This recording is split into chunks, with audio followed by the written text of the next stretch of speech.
Hello, एक बार फिर स्वागत है आपका यूनिक आईएएस अकेडमी बाय गुलफाम अली राजी में। तो भूगोल की ज्योग्राफी की तीसरी वीडियो है, उसमें आपसे कुछ डिस्कस करेंगे। अब इससे पहले की दो वीडियो मैंने इस मैप को लेकर आपसे खूब मेरा डिस्कशन हो चुका है। यहाँ पर कुछ और चीज़ें हैं जिनके बारे में आपको बताना चलूँगा। भूगोल की एडवांस क्लासेस और पढ़ाने से पहले मैं भारत के मैप में आपसे डिस्कशन कर रहा हूँ। तो इस मैप को मैंने इससे जो पहले दो वीडियो और हैं उनमें मैं डिस्कस किया आपसे, उसकी मैप की ये तीसरी वीडियो है। तो अगर आपको ये वीडियो ठीक लगे तो वो जो पुरानी दो वीडियो हैं जो पहले मैं अपलोड कर चुका हूँ उनको भी देखिए, और ज़्यादा अच्छी लगे तो प्लीज़ इसको सब्सक्राइब भी जरूर कीजिए, मेरे चैनल को लाइक भी कीजिए और शेयर भी कीजिए। आइए, तो जैसे मैंने आपको बताया खाड़ी किसे कहते हैं, तो समंदर का वो हिस्सा जो ज़मीन को काट के अंदर तक चला जाता है उसे खाड़ी कहते हैं। समंदर का वो हिस्सा जो ज़मीन को अंदर तक काट के चला जाता है उसे खाड़ी कहते हैं। जैसे आप यहाँ देखें, बंगाल की खाड़ी, इधर मन्नार की खाड़ी, इधर खंबात की खाड़ी, ये रही आपकी खंबात की खाड़ी और ये रही आपकी कच्ची खाड़ी। अभी ज्योग्राफी में आपको बताऊंगा ना, कच्ची खाड़ी में कौन सी नदी गिरती है, खंबात की खाड़ी में कौन सी नदी गिरती है, बंगाल की खाड़ी में कौन सी नदी गिरती है, तो आपको पता होना चाहिए। ठीक है, तो बंगाल की खाड़ी, खंबात की खाड़ी। खंबात की खाड़ी कहाँ पर है? गुजरात से घिरी हुई है। आप देखें ना, गुजरात से ही घिरी हुई है। ये देख रहे हैं, यहाँ पंच लगा ना, गुजरात से घिरी हुई है खंबात की खाड़ी। और ये रहा कच्छ की खाड़ी, ये गुजरात का जिला है कच्छ, गुजरात का कच्छ जिला उसके नाम पर है ये कच्छ की खाड़ी। ओके, यहीं पर कच्छ की खाड़ी में भारत और पाकिस्तान के बॉर्डर को लेकर के, वो आपने सुना होगा सरक्रीक विवाद, अगर नहीं सुना हो मैं बताऊंगा आपको कभी। तो भारत और पाकिस्तान के बॉर्डर को लेकर के यहाँ पर झगड़ा रहता है अक्सर, जिसे सरक्रीक विवाद कहते हैं। खैर, तो खंबात की खाड़ी, कच्छ की खाड़ी। अब यहीं पर अगर आपको ये दिख रहा हो तो मैंने ये बनाया है तमिलनाडु या दक्षिण भारत बनाया मैंने आपको इस तरह से, ये दक्षिण भारत मैंने इसको बनाया है। और यहाँ पर ये रहा आपका श्रीलंका। भारतीय मैप में एक जगह दिखता है ना, इतनी जगह नहीं थी यहाँ तो बना नहीं पाया, तो मैं अलग से दिखा रहा हूँ। अब ये रहा आपका केरल और ये रहा आपका तमिलनाडु और ये श्रीलंका। तो आपने सुना होगा हमारे भूतपूर्व राष्ट्रपति डॉक्टर एपीजे अब्दुल कलाम का जन्म कहाँ हुआ था? रामेश्वरम में हुआ था ना।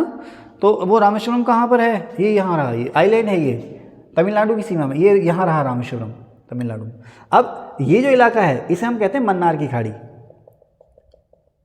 ये है आपका मन्नार की खाड़ी, किसके बीच में है? भारत और श्रीलंका के बीच में, ये तमिलनाडु और श्रीलंका के बीच में। ठीक है ना, मन्नार की खाड़ी।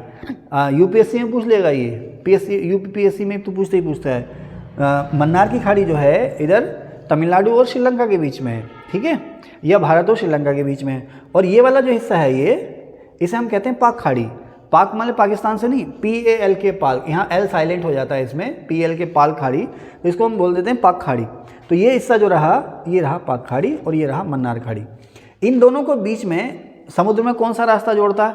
आप देखते हैं ना, जैसे पहाड़ में जो रास्ता होता है आर पार जाने के लिए उसे क्या कहते हैं? पास या दर्रा, है ना। और समुद्र में जो रास्ता होता है, समुद्र की किसी चट्टान के बीच में, चट्टान को चीरता हुआ समुद्र से समुद्र को, या किसी समुद्र से आइलैंड को, या समुद्र से किसी महाद्वीप को मिलाने वाला जो रास्ता होता है उसे हिंदी में जलड मरुमध्य कहते हैं, चैनल भी कहते हैं उसको, चैनल या जलड मरुमध्य भी कहते हैं। तो ये वाला जो रास्ता है जो मन्नार की खाड़ी और पाक खाड़ी को जोड़ता है, या कह सकते हो कि मन्नार की खाड़ी और बंगाल की खाड़ी को जोड़ता है, इसे हम कहते हैं पाक जलड मरुमध्य या पाक स्ट्रेट या पाक चैनल। सवाल आता है पाक स्टेट किसे जोड़ती है?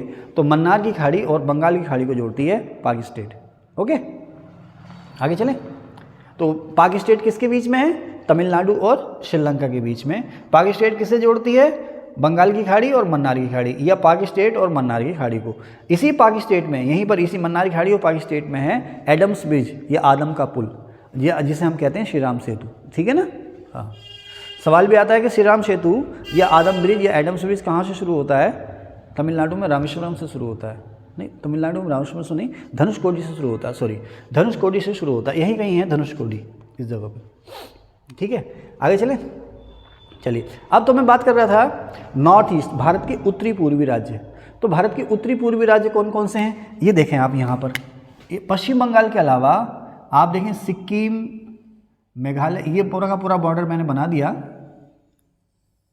ये सारे इलाके जो हैं ये कहलाते हैं भारत के उत्तरी पूर्वी राज्य, नॉर्थ ईस्ट। इसमें कौन कौन शामिल हैं? इसमें टोटल 8 स्टेट हैं, सिक्किम, अरुणाचल प्रदेश, नागालैंड, मणिपुर, मिजोरम, त्रिपुरा, असम, मेघालय, टोटल 8 स्टेट हैं। अच्छा, इन्हें कहते हैं 7 सिस्टर्स। गिन लूँ, मुझसे कहीं गलती तो नहीं हो रही है? 8 या 7 है ना। Number 1 Sikkim, number 2 Arunachal Pradesh, number 3 Nagaland, 4 Manipur, 5 Mizoram, 6 Tripura, 7 Meghalaya और 8 असम। टोटल 8 हो गए ना। टोटल 8 स्टेट हैं, इन्हें हम कहते हैं 7 सिस्टर्स, लेकिन सिक्किम इन 7 सिस्टर्स में शामिल नहीं है। उत्तर पूर्व में 8 राज्य हैं, ठीक है ना, लेकिन इनमें से 7 सिस्टर्स कौन कौन से हैं? सिक्किम के अलावा बाकी सारी को हम कहते हैं 7 सिस्टर्स। अक्सर सवाल आता है कि 7 सिस्टर्स में कौन कौन शामिल नहीं है। तो आप देख रहे हैं ना, कर्क रेखा के उत्तर में है और इधर पूरब में भी है, तो इन्हें हम भारत के उत्तरी पूर्वी राज्य कहते हैं, नॉर्थ ईस्ट।